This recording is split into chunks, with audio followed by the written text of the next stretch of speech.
women as successful leaders or token leaders, قياديات ناجحات أو قياديات صوريات. Journey of Palestinian women in leadership positions is a journey of creditable challenges and cultural skepticism of its efficiency. Palestinian women, on one hand, they encounter a socio-cultural reality where gender barriers are there due to its entity as an Arab, masculine, patriarchal culture where leadership is known as or is masculine per se. Second, Palestinian women encounters the inappropriate application of gender regulations and bylaws, thus losing a lot of opportunities to be in leadership top positions. Palestinian women, on the other hand, suffer from a political reality like the rest of the nation, a nation under occupation. And as long as political instability is not provided, gender equity and equality becomes second on the agenda. As the former mayor of the city of Bethlehem and the first mayor to be to this council from its inception in 1872, for me, that was a very prominent experience to share with other young women and women leaders, whether in Palestine or the world at large. For a woman leader, mainly in our context of its socio-cultural specificity and political challenges, a woman leader is to have in her consciousness and leadership mindset three very important realities. Women leaders has to be aware of the existence of the glass ceiling, أو السقف الزجاجي. Second, women should avoid to be part of the tokenism phenomenon. And third, any successful leader should be or have the traits of inclusive leadership, and I will come to that soon, the three traits. Tokenism. Who knows the meaning of tokenism? مين فيكم بيعرف؟ الصورية. Tokenism is known in general when you try to recruit or integrate a underrepresented group in a workplace that is male-dominated. And in here, it is women. In our part of the world, in Palestine, in order to ensure gender equity and equality in political participation, our local governance and the government adopted the quota for the political participation of women in local governance, and which reached to 27%. And by the way, as I participated in the elections for the Municipal Council of the City of Bethlehem, I was considered as part of the quota, and we were 3 women out of 15 women. And that was a very, very tricky question for me, since I became the head of the municipality. Am I part of a quota as a leader, or I need to create my individual understanding of a successful woman leader with or without a quota? And there started the plot twist, my individual plot twist, since I'm the first and the only woman mayor to the City Council of Bethlehem since 1872. Here, women can end in two realities.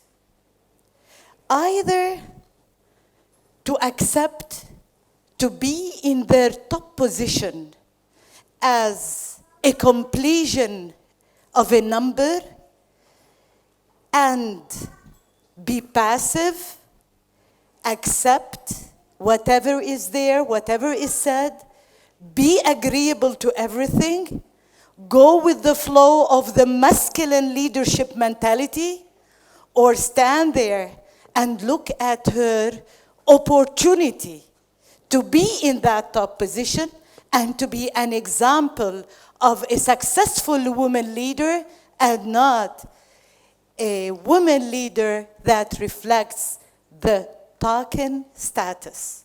And that is a major challenge.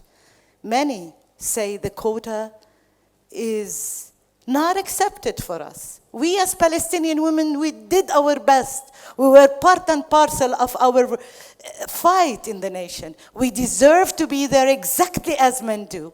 But the quota, for me, is a reality. And we have to make a good use of that quota. The glass ceiling. Can you raise your hand, those who know the meaning of the glass ceiling? I have few. Only something like 10 or even less. The glass ceiling is an invisible barrier. هو السقف الزجاجي. That barrier prevents women to move upward in their career mobility, to be up in the positions or the top positions which is male-dominated. Look at it. A woman can stand under the ceiling, look up, but due to different gender barriers, she cannot go up and be in the top position. Hey, woman, you can look, but you don't ever dream to go up. So, in our Palestinian context, unfortunately, the glass ceiling represented in many gender barriers, perceptions, stereotypes, attitudes toward women leadership is there. Do we stay silent? We remain silent as women? Never. We are part and parcel of leading our country and nation exactly as men do. So being aware that when you want to go to upper positions, you will be encountered by this glass ceiling which you don't see, but it exists. However, this glass ceiling is breakable. You can shatter it. You yourself, as a woman, if you believe that you have all the capacities, the trust, the confidence, the voice, that you can shatter this ceiling, it is breakable. As I became the mayor and attended the first session, I was encountered by incredible expectations. But one of the major expectations I was encountered in, that I need to be defensive, I need to be determining, I need to be just another masculine figure. This is what our community think of the leader.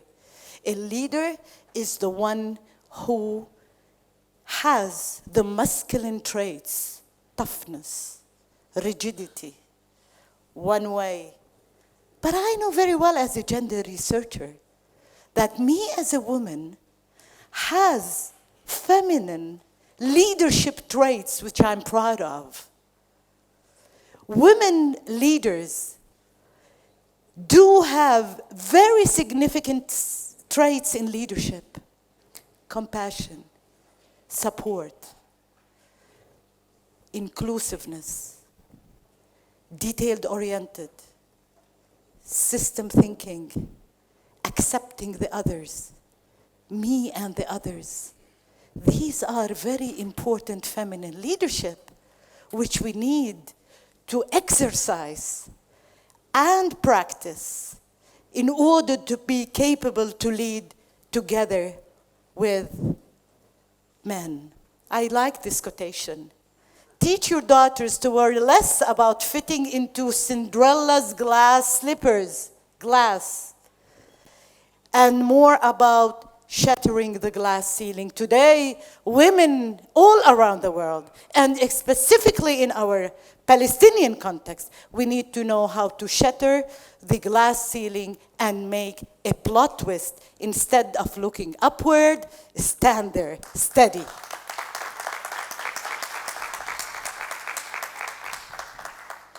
But you know what? Breaking the glass ceiling was not my conclusive achievement. To be there on the top, I needed first to survive. I needed to stay there. And it's a big challenge because, mind you, many male leaders say, why a woman is on the top of the table? It's better me. It's all about power.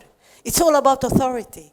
So I needed to adopt my techniques of survival. And that is not a journey that comes like this. It is a built-up journey. How you build yourself to be able, number one, not only to be there, but number one, to survive. Second, I'm a leader. I'm the mayor of the city. I don't need only to survive for myself. I need to thrive, to understand how to be for the others, and to have an impact on others. And this is a very important word, the impact. A woman leader, if is not capable to have an impact on others, she loses a lot. By the way, in such a journey, the impact is not only on the community, but it's also on other women. I needed to think and to work hard to become a story of success for other women to follow, and never to be a reflection of the phenomena of tokenism. Wow, to be a successful leader is something, and to be a token leader, I think, is something else. And there we need to create the twist of our own lives. However, why the glass ceiling is a barrier? Because many are not aware that the glass ceiling exists.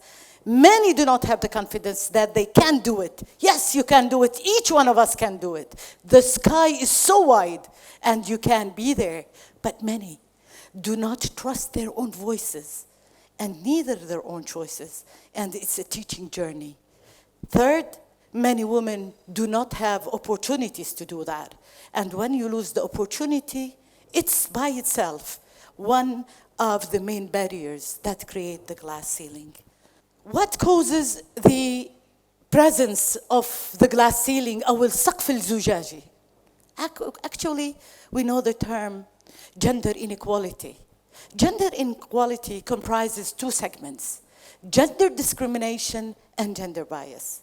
وgender discrimination هي التفرقة، التمييز. And that's why the government has to have gender bylaws and regulations in order to create a more balanced gender equality in the opportunities for men and women to be mainly in professional dimensions. However, what concerns me is the gender bias. التحيز الجندري. We are more favored towards men than women. Even when we have, childbirth, when a boy comes done, even in professional discourses, leaders are favored to be men. And the concept of masculine leadership is number one. Still, I think our community is not really aware. Neither many women are not aware of the main traits and significance of the feminine leadership. And what are under the umbrella of gender biases? It's the perceptions. We understand that leadership is masculine, period, in your line. But no, yeah, leadership can be feminine and masculine, and are masculine and feminine. But we need to develop these traits. Second, attitude. The attitude creates a lot of change. And we need to think deeply in our attitude towards things, and we need to twist our attitude that everyone can, but still, can our community change? Or we have to work as women in order to create that twist in our community that we can be successful leaders as women. Stereotypes, it's everywhere. Our stereotypes, it's built, it's conscious, and even sometimes, and in many instances, it's unconscious. And it's our role to change these stereotypes. Example, as a woman leader, to be honest with you, because leadership is masculine, I have encountered a lot of microaggressions. They tried to insult me. I remember, I was a professor of English literature, and in the council, while leading the council session, they used to call me, Ms. Vera, can we ask you a question, as if, we are in a student lecturer ambiance, to tell me, you're not a leader, still you are a lecturer. For them, it was an insult. They think they are trying to weaken me. But for me, you know why I succeeded to encounter them? Because I understand and I'm aware of their masculine consciousness and the way they think. So my knowledge was my weapon. My knowledge helped me a lot. It wasn't only insult, it was assault, social media, going to have sessions on radio. They tried to invalidate me, ibtal. I remember some people used to say, ليش موجع راسك? Why you hack your head? Is hacking heads is exclusive for men? But others as well. I had micro-affirmations that many supported me. I received a lot of supporting compliments, respect and endorsement. And that was very important for me in my community. And you as a woman leader, you have to expect aggression and affirmation. And you create your own balance. And that has come to number 3, inclusive leadership. Inclusive leadership, it is not only the presence of having men in leadership and women in leadership. And this is my message. Inclusive leadership includes as well that each leader is better to have feminine leadership traits and masculine leadership traits. And what do you mean by the feminine leadership traits? By the way, feminine leadership traits, number 1 is horizontal. Horizontal, that includes everybody and havens everybody. It's all about relationships, not about me only. It's about the others. And that is very powerful and very important. In leadership, you have to think of the others to bring them together. And that is one of the most important traits about women leadership. Horizontal leadership. It's about relationships, accepting the other. It's humane, compassionate. It's inclusive, not seclusive. It is supportive, system thinking, creative, receptive. So we as women have very intrinsic, important traits to start and to go forward as leaders. Masculine leadership. Masculine leadership as well. The difference is that the masculine leadership is vertical. It comes up to down. But it is authoritative, competitive, assertive, directive, disciplined. And for me, as Vera Baboun, to have a successful leadership trait and to lead successfully, you have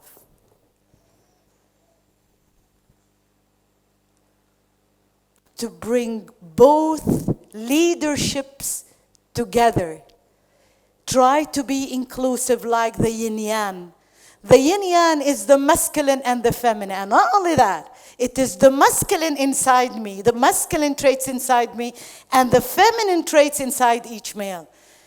Awaken the sleepy traits and activate more your active traits. As a woman, you have some masculine traits, and as a man, you have some feminine traits. A successful leader who works side by side with the other and awakens his sleeping traits. This is all about successful leadership. One last statement. Moja Kahf, an American poet, once said, women speak two languages, the language of silence or the language of men. Few women speak the language of queens. And I tell you, few women speak the language of leaders, which is inclusive, compassionate, and supportive. Choose your plot twist. Choose your plot twist and be an inclusive leader to serve men, women, and all the community. Thank you so much.